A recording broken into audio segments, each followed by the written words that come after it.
kenapa sih sampai konsul sama II?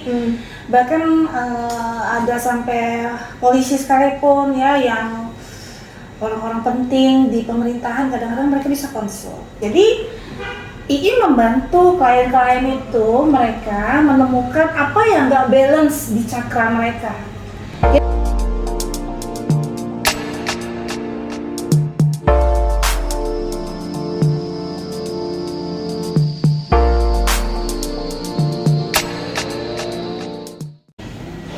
Halo teman-teman semua, aku Maureen. Kali ini kita bakal ngobrol-ngobrol asik nih sama II aku, II Sueni. Hai. Jangan lupa ya teman-teman subscribe dan like video ini.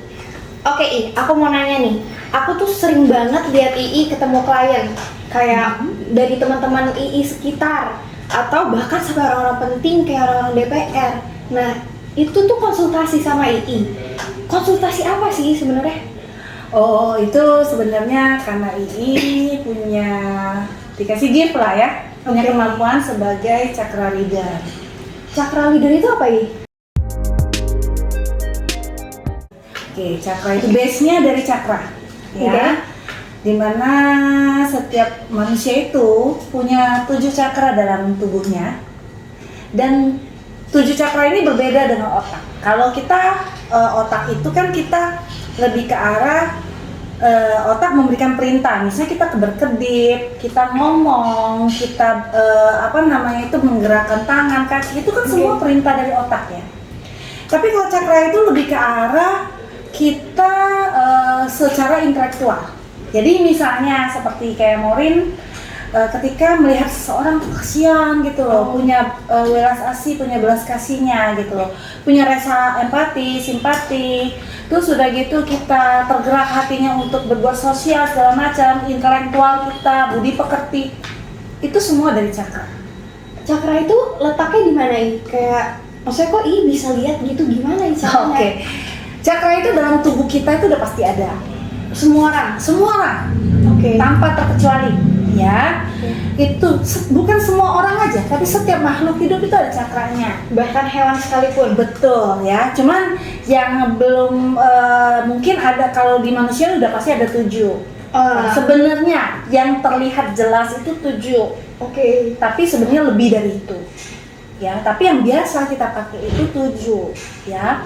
Yang dimana itu ada yang namanya crown chakra, terus ada Asna chakra, biasa orang suka bilang chakra mata ketiga itu ada di sini, tengah-tengah alis itu. Terus udah gitu chakra tenggorokan, ya, chakra jantung. Terus udah gitu solar plexus ya, dan chakra dasar, orang suka bilang chakra seks juga. Dan yang terakhir adalah chakra kundalini. Dan dari 7 chakra itu semua ada manfaat dan meaning masing-masing. Jadi punya peran masing-masing. Betul. Itu perannya boleh tahu nggak apa aja gitu setiap titik-titiknya itu? Nah, jadi kalau peran, jadi ini sekaligus II jelasin ya, manfaat orang-orang itu kenapa sih sampai konsul sama II.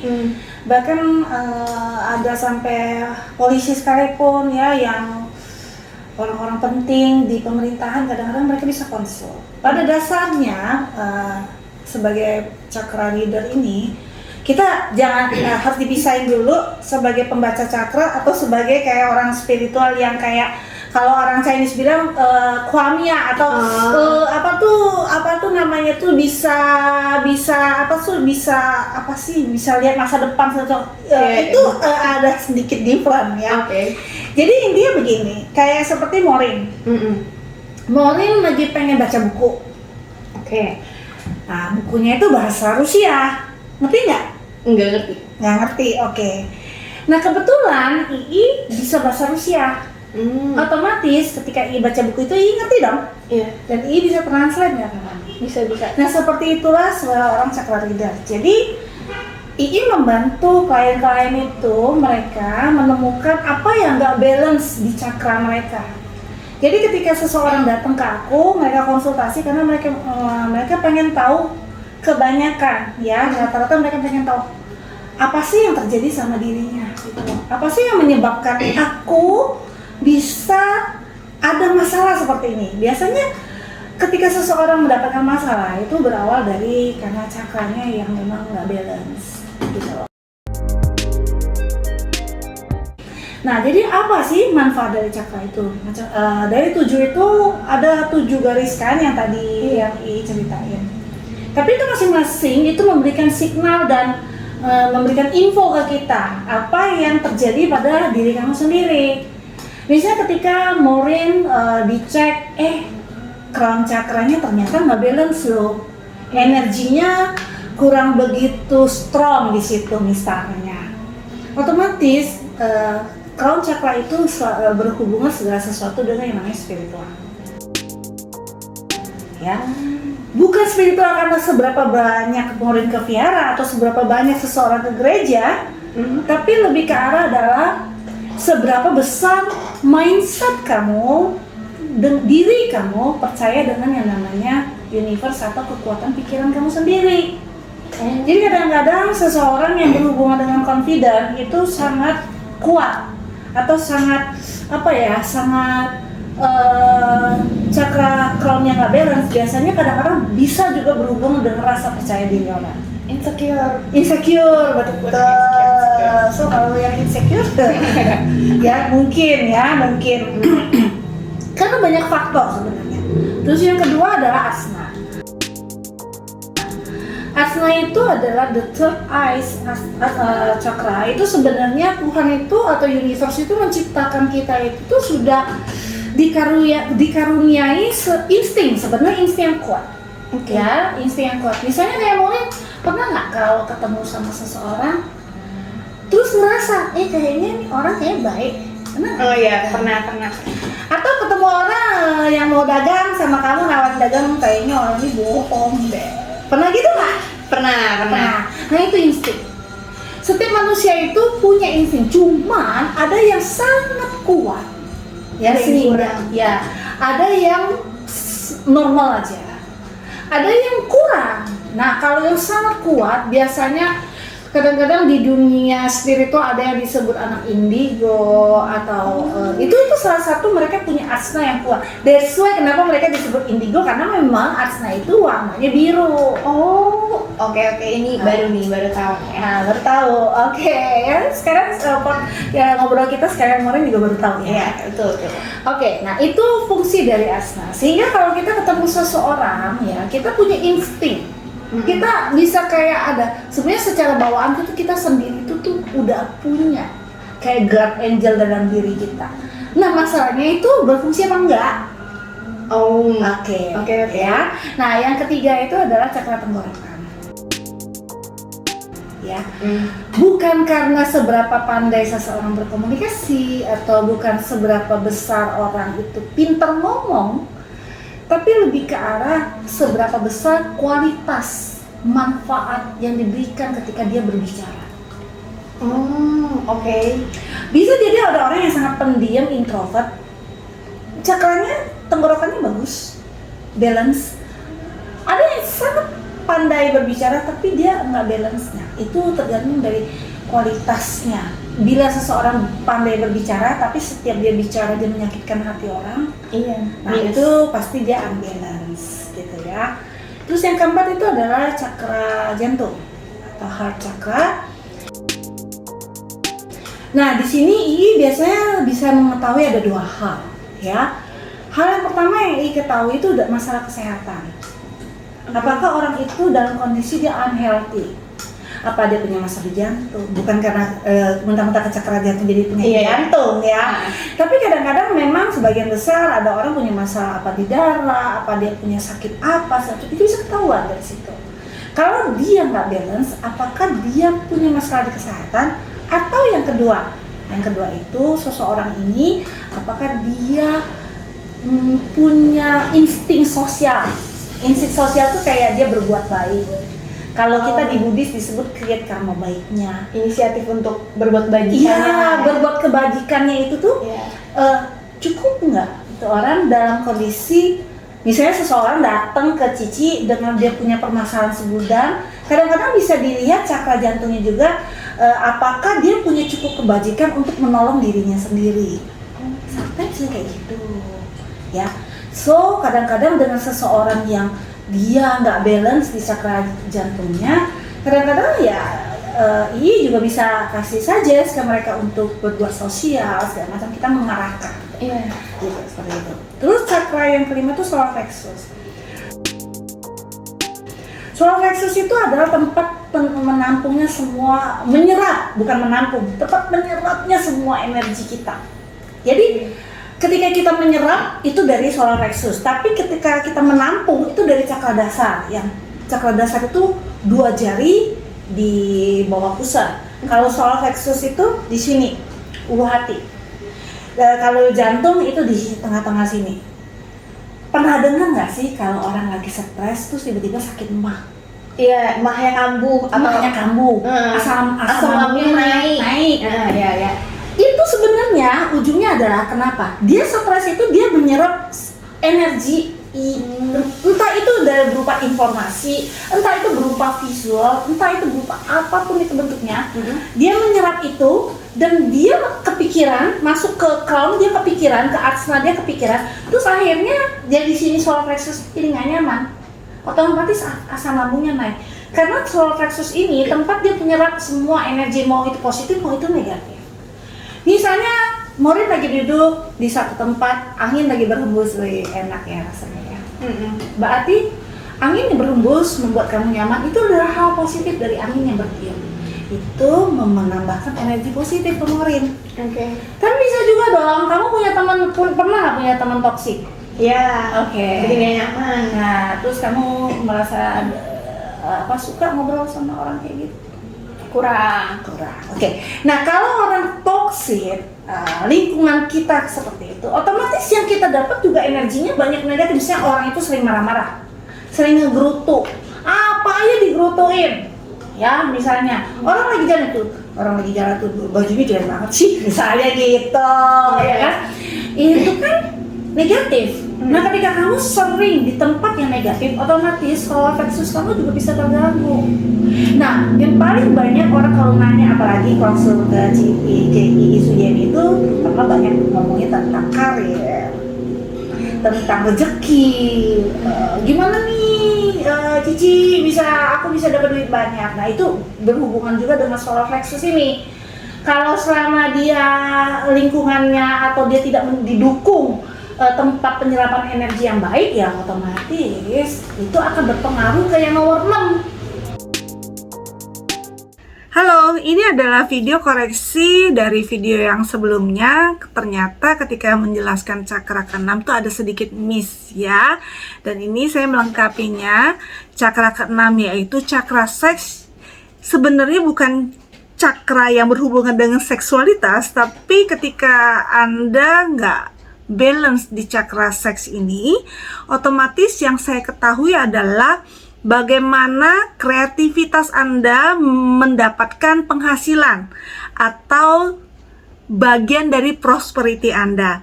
Apakah Anda seseorang yang kreatif ataukah Anda seseorang yang punya inisiatif bagus, ataukah Anda seseorang yang bertanggung jawab terhadap penghasilannya dan kemakmuran Anda seberapa besar itu akan mengalir dalam kehidupan Anda. Nah, apabila cakra ke-6 Anda nggak balance, itu yang perlu Anda perhatikan.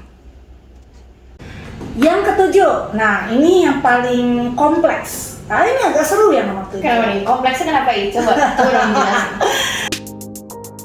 Nomor 7 ini banyak yang bisa kita ketahui. Pertama, kalau kamu punya suami atau punya istri, ya, even kamu punya pacar deh, ya, atau mau punya jodoh atau enggak, berjodoh apa enggak, itu ketahuan Banget ya. dari nomor 7 itu.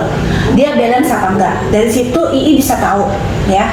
Oh, ini masalahnya di mana. Hubungan antara suami istri bukan dalam arti kata ya bentuknya hubungan intim suami istri, tapi dalam arti komunikasi. Yang kedua itu adalah kalau seseorang antara hubungan dia, seseorang yang kita cek itu dengan orang tua dia atau dengan anak dia. Terus yang ketiga bisa ketahui juga ketika dia punya masalah dengan keluarga besar.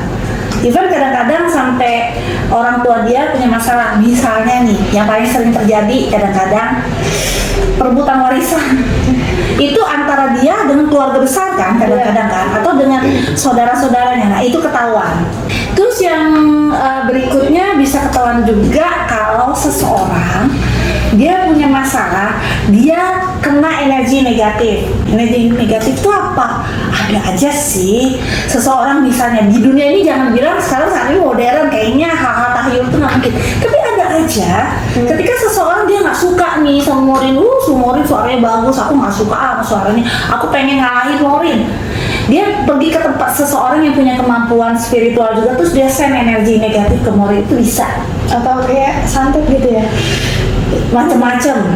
Oh, beda-beda. Macam-macam, ada santet, ada pelet, macam-macam. Nah, jadi seseorang bila dia terkena energi negatif, dia punya cakra ketujuh, dia pasti dia unbalance, pasti dia terganggu, ya. Nah, yang kelima, II juga bisa ngecek seseorang punya bawaan gift dari lahir apa enggak. Misalnya seseorang yang memang ada bawaan kayak ada protect angelnya, misalnya ada entitas yang follow dia, entah itu entitas itu yang negatif atau yang positif.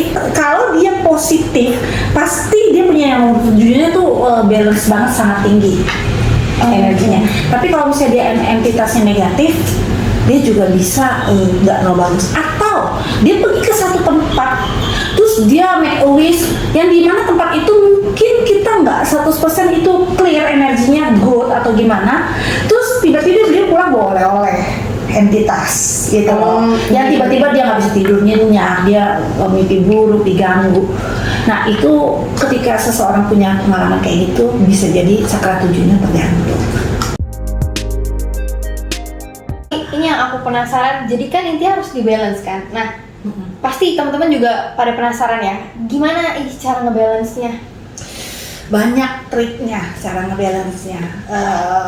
Biasanya kalau tergantung apa yang nggak balance, dan itu pun kita harus cukup smart untuk bisa melihat kasus per kasus seseorang. Misalnya dia punya masalah di crown, terus udah gitu dia punya masalah di solar plexus, udah gitu yang nomor 7-nya juga bermasalah. Kita ngatasinnya dengan cara gimana? Macam-macam. Kadang ada seseorang yang bisa dibantu dengan cara dia mungkin cuman hanya dia melakukan create perbuatan baik, atau misalnya dia melakukan kegiatan sosial kayak dia bakti sosial atau dia bagiin sembako atau apa. Sometimes itu bisa beres masalah dia, atau bisa balance sendiri. Atau kadang-kadang itu orang cuman hanya II suruh dia bangun pagi dan duduk senyum aja, kadang-kadang itu bisa bantu. Cuman duduk tersenyum loh, itu bisa ngebantu banget. Atau kadang-kadang II juga bisa suruh dia baca doa. Entah kalau misalnya dia Kristen atau Katolik, baca doa Bapa Kami. Entah kalau dia misalnya dia Buddhis, disuruh baca Karita atau Ratana Sutta, atau disuruh baca mantra Mahakaruna Dharani gitu loh. Atau misalnya seseorang yang Muslim, saya suruh minta dia untuk berzikir atau dia sholat tahajud gitu, macam-macam. Ya, ada yang bisa diselesaikan dengan seperti itu. Tapi ada beberapa case tertentu yang agak-agak misalnya agak case-nya bukan berat. Di sini nggak ada yang berat. Cuman mungkin problemnya bisa diselesaikan harus dengan alat. Oke. Misalnya kayak alatnya di sini seperti yang II bikin, kayak mandala, atau II mengajarkan dia dengan mandala, atau bisa juga dengan beberapa batu-batu yang seperti ini yang memang mempunyai energi tertentu yang bisa membantu seseorang juga. Atau dia healing Gimana? Healing cakra dia sendiri. Jadi bisa dari batu, ya. Ada beberapa batu. Kebetulan lagi batunya ini nggak bawa. Tapi seseorang bisa dibantu, dibalance dengan dia healing dirinya sendiri dengan batu yang memang berhubungan dengan cakra yang lagi nggak balance itu. Misalnya contoh cakra solar plexus. Ketika seseorang cakra solar plexusnya nggak balance, dia bisa dibantu dengan batu misalnya kayak gold rutilit gitu, atau dia dengan batu misalnya kayak cornelian, itu bisa bantu di solar plexus. Atau misalnya dia ternyata punya masalah di crown chakra, kita bisa bantu suruh dia healing dengan batu ametis, itu juga bisa. Macam-macam. Ya, Jadi tergantung setiap orang ya. Setiap orang ya. Tapi bukan berarti dari warna batu itu sesuai. Misalnya kayak ametis warnanya ungu, jadi ngobatin crown. Oh enggak. Misalnya Even misalnya kayak batu lapis lazuli, ya itu warnanya biru, bukan berarti dia ngobatin asma, tapi itu lebih ke arah ngobatin yang cakra ketujuh. Atau seseorang yang berhubungan dengan karakter. Nah, untuk confident-nya itu juga bisa. Jadi macam-macam. Jadi untuk bantu supaya seseorang cakra yang bisa balance banyak cara. That's why kenapa kadang-kadang orang butuh konsultasi. Ya, karena dia dibantu untuk menemukan way buat dia untuk dia bisa solve problem dia secara independen. II lebih cenderung seperti itu, bantu orang untuk dia menyelesaikan masalah dia secara independen. Jadi dia nggak tergantung sama II. Ya. Nah, itu kan lebih baik, ya kan gitu. Nah, ini mungkin teman-teman juga bakal mungkin bertanya-tanya, penasaran ya, gimana sih kalau buat teman-teman yang di rumah bisa mau konsultasi nih sama IE nih, itu lewat mana nih? Kalau sebenarnya kalau II itu bisa melalui video call. Oh, oke. Harus video call. Itu bisa. Tapi sedikit lebih kalau misalnya orangnya di luar kota atau lagi di luar pulau, apalagi beda negara. Nah itu pernah sampai kliennya dari Amerika juga ada, gitu ya, yang konsul lewat video call atau Zoom gitu, bisa. Cuman ketika kita ngeceknya sedikit lebih lama aja, lebih lama beberapa detik gitu. Terus keakuratannya kadang-kadang kalau kita ketemu langsung, ketika langsung kan kita langsung bisa handle energinya. Tapi kalau misalnya jauh, kita kan trackingnya juga lebih lama, ya kan. Nah keakuratannya juga kadang-kadang bisa ada melesetnya juga sekitar lebih besar prosentasenya kalau dia jarak jauh. Kalau lewat video call atau segala macam. Tapi kalau dia langsung ketemu, keakuratannya kadang-kadang bisa sampai 95%. Kadang-kadang begitu cara ngeceknya ya. Ya, untuk konsultasi. Jadi kalau misalnya mau konsultasi biasanya butuh ya tinggal chatting aja, nanti langsung sama Susu. Ada manajernya, dia yang ngatur waktunya, nanti tinggal dikasih waktu. Biasanya waktu konsultasi itu antara 30 menit sampai 1 jam maksimal. Tergantung orang masing-masing lah ya. Iya. Gitu loh. Thank you banget ya Yeni, makasih informasinya menarik.